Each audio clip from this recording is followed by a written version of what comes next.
The night was cold, and the full moon illuminated the deserted streets of a humble neighborhood.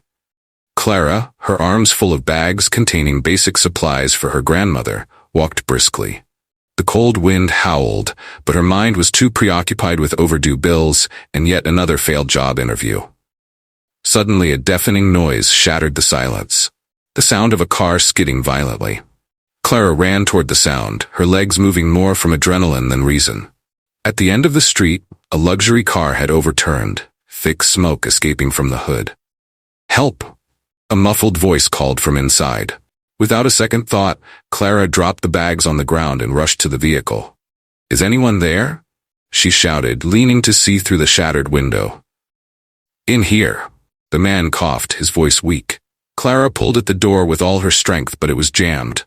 Ignoring her growing fear, she found a rock and smashed the remaining glass, managing to pry the door open with effort.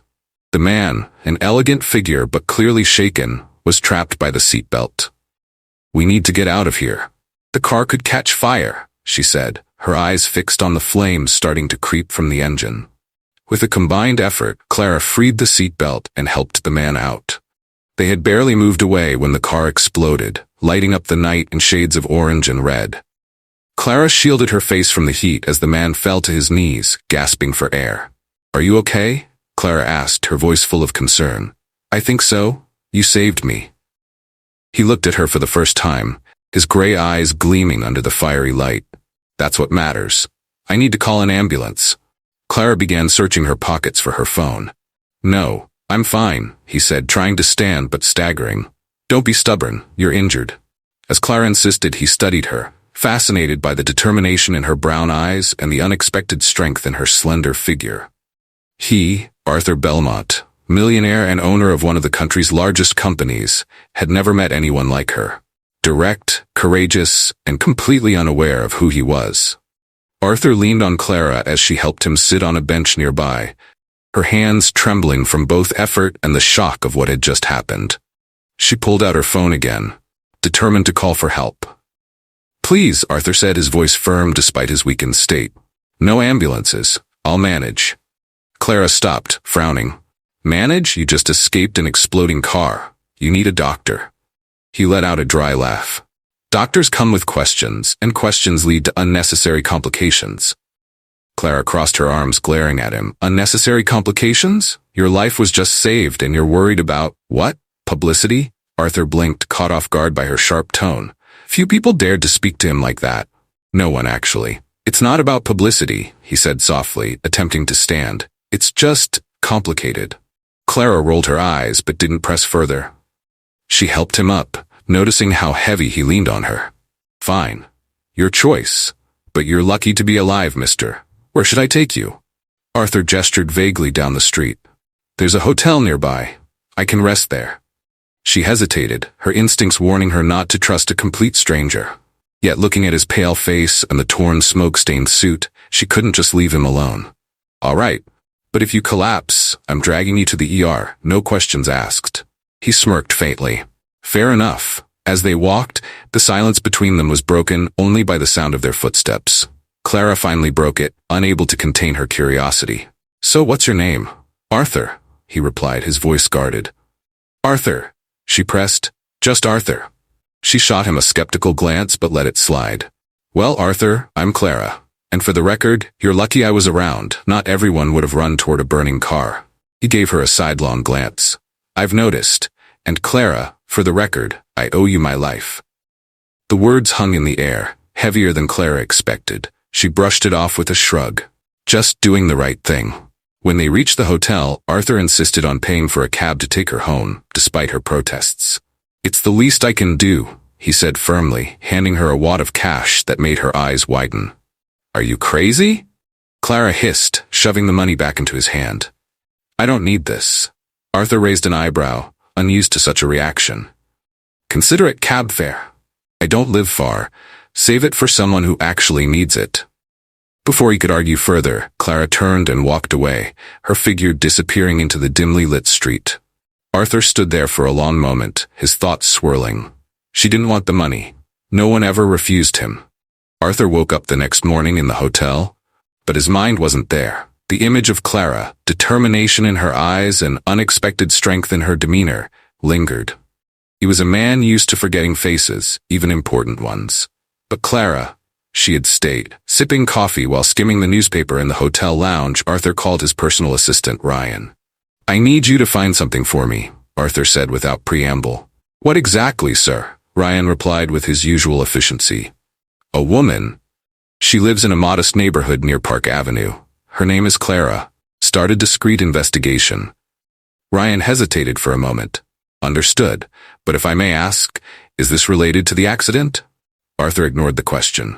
"Just find out what you can. I want to know where she lives, what she does, everything." As Arthur ended the call, he couldn't shake the strange feeling coursing through him. Why exactly was he so interested? Sure, she had saved his life, but it wasn't just that. Her honesty, her refusal to accept the money, it intrigued him. On the other side of the city, Clara adjusted her bag as she left home for another round of job hunting. Her grandmother, Donna Estella, sat in her rocking chair in the living room, knitting calmly. "Will you be out long, dear?" Donna Estella asked in her soft voice. Clara forced a smile. "I'll try not to be. I have 3 places to visit today." Donna Estella nodded, but Clara caught the worry in her grandmother's eyes. The bills were piling up, and her pension barely covered the necessary medications. Closing the door with a sigh, Clara felt the weight of responsibility on her shoulders. At her first interview of the day, the cafe manager eyed her dismissively. "Do you have experience as a barista?" he asked, already sounding bored. "Not exactly, but I'm a quick learner, and we need someone with experience. Thank you for coming." Clara left the place with the familiar sting of rejection. At the second location, it wasn't much different, and at the third, she wasn't even seen. When she finally returned home, exhausted, she found Donna Estella napping in her chair. Clara gently stroked her grandmother's hand, her thoughts swirling. How could she support both of them? That same evening, Ryan arrived at the hotel with a complete report. Clara Mendez, 24 years old, lives with her grandmother, Donna Estella, in a modest house. Has worked odd jobs but has been unemployed for months. She's clearly struggling financially. Arthur took the report and read it in silence. When he finished, his eyes were dark. "I want her hired. A basic administrative position at the company, something that won't seem forced." Ryan frowned. "That seems unusual, sir. Just do it, and make sure she doesn't know I'm involved." Arthur stood and walked to the window. He didn't know exactly what was driving him, but there was something special about Clara, and he wanted to find out why. Clara sat at the small dining table, carefully balancing the monthly expenses on a notepad. The numbers didn't lie. They were barely scraping by. Her grandmother's medications took up most of their budget, leaving little for food or utilities. She sighed, brushing her hair back as she stared at the list of rejected job applications beside her. Her thoughts were interrupted by the ringing of her old flip phone. She grabbed it, expecting another reminder about unpaid bills. Instead, a calm, professional voice greeted her. "Hello, is this Miss Clara Mendez?" Yes, speaking. "This is Marta Silva from Belmont Enterprises. We came across your profile and wanted to invite you for an interview for an administrative assistant position." Clara froze, her grip tightening on the phone. "Belmont Enterprises? That was one of the biggest companies in the country.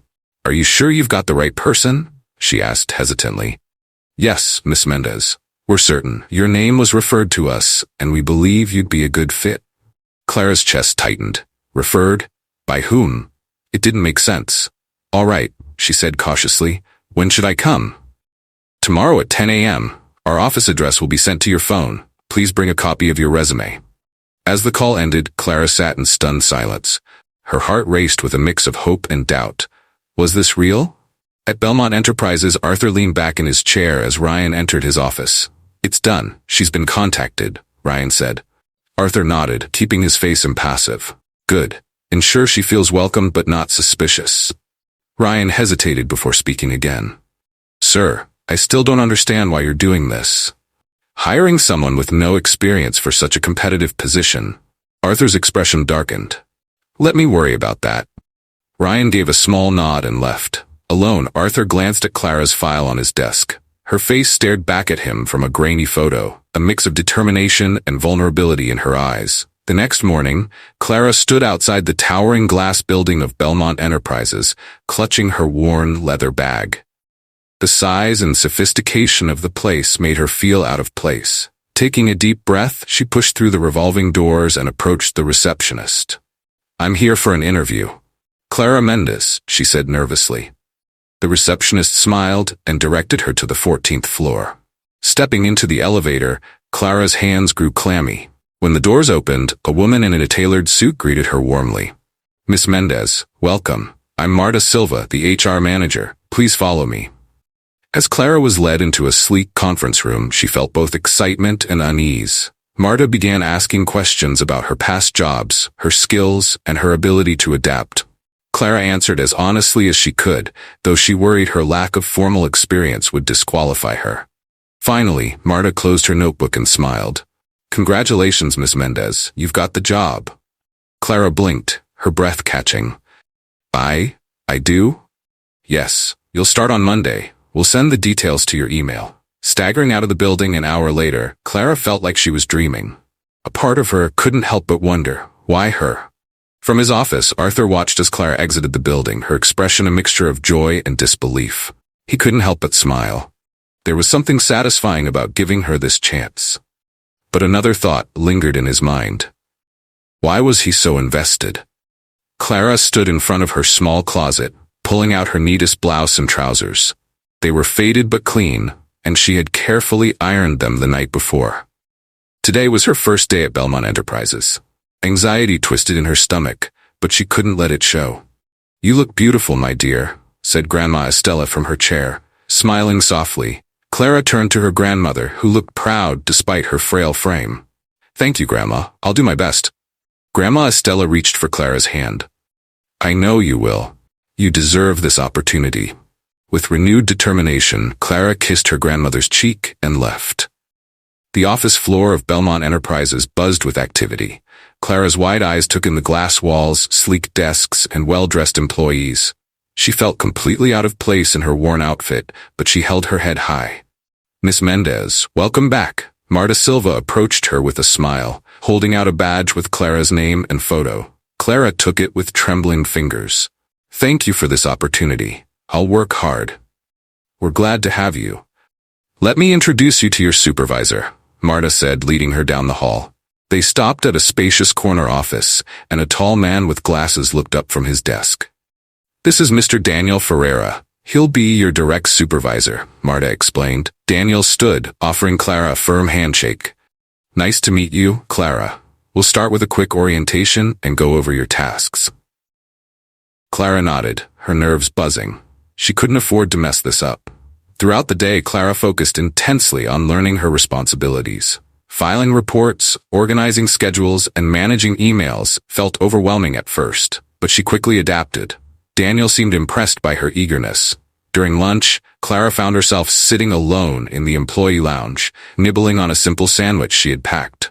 Nearby, a group of colleagues chatted about luxury vacations and expensive restaurants. "Have you seen the CEO yet?" one of them asked. "Arthur Belmont? I hear he's incredibly intimidating," another replied, laughing nervously. Clara tuned them out. Arthur Belmont's world seemed light years away from hers, and she had more important things to focus on. Later that evening, Arthur leaned back in his chair, watching the footage from the security cameras in the office. He had instructed Ryan to set up discreet surveillance to ensure Clara's transition went smoothly. On the screen, he saw her sitting at her desk, her brow furrowed in concentration. She looked different from the polished employees around her, but there was something refreshing about her authenticity. Ryan entered the office, breaking Arthur's focus. "She seems to be adjusting well." Arthur nodded. "Good. Keep an eye on her progress, but don't intervene unless necessary." Ryan hesitated, then asked, "Are you planning to interact with her directly?" Arthur didn't answer immediately. His gaze lingered on the screen. "Not yet." Clara returned home exhausted but smiling. For the first time in months, she felt a glimmer of hope. "How was it, dear?" Grandma Estella asked eagerly. Clara sat beside her grandmother, recounting every detail of her first day. "It's the beginning of a new life," Grandma Estella said, squeezing her hand. Clara hoped so. For now, she would focus on doing her best and proving her worth, unaware of the man silently watching over her from the shadows of his empire. The next few days at Belmont Enterprises were a whirlwind. Clara worked long hours, mastering spreadsheets, handling scheduling, and learning the ropes of the corporate world. Daniel was always professional, but warm, offering her guidance whenever needed. Despite her discomfort in the high-end office environment, Clara pushed through, determined to prove herself. However, as days passed, something started to change. Arthur Belmont, whom she had only heard about in passing, seemed to take a growing interest in her. He was never overtly present, but Clara began to notice subtle signs. The way her tasks were always assigned to her with precision, the way her performance was quietly monitored by his assistants. She couldn't quite place it, but she felt as though someone was watching her every move.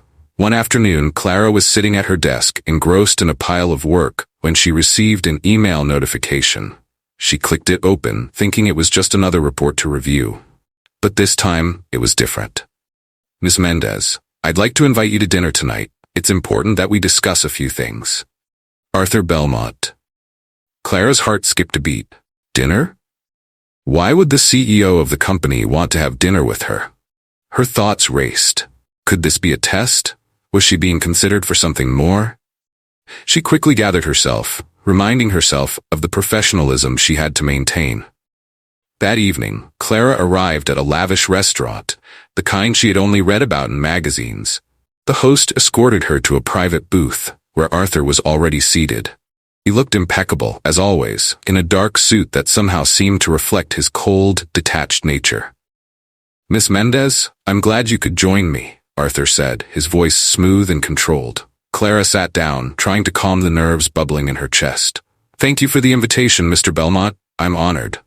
Arthur studied her for a moment, his piercing eyes searching her face, before leaning back in his chair. I've been watching your progress, Clara. You're a fast learner. More so than I anticipated. Clara swallowed hard. I appreciate that, Mr. Belmont. I'm just trying to do my best.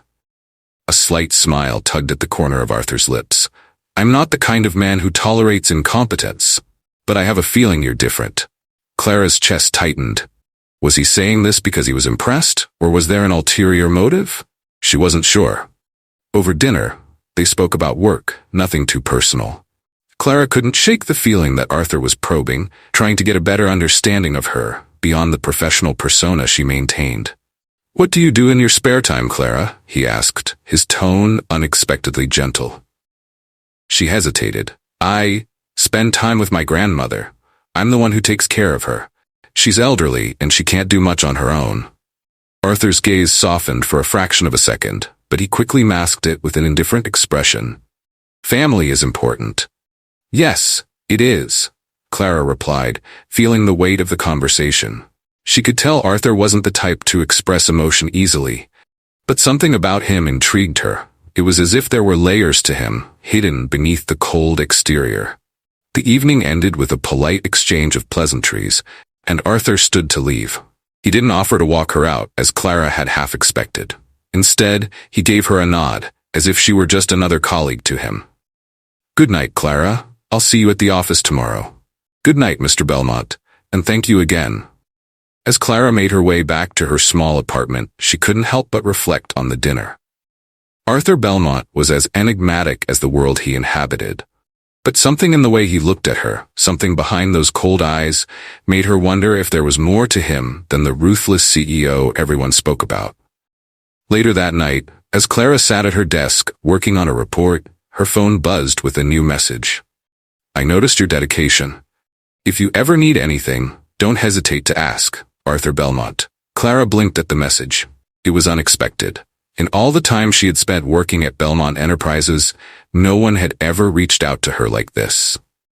It was subtle, yet it left a deep impression on her. She stared at the screen for a few moments, feeling a growing connection, even though she knew it was complicated. Could this be the start of something more? Or was she just reading too much into it? The days that followed seemed to blur together for Clara.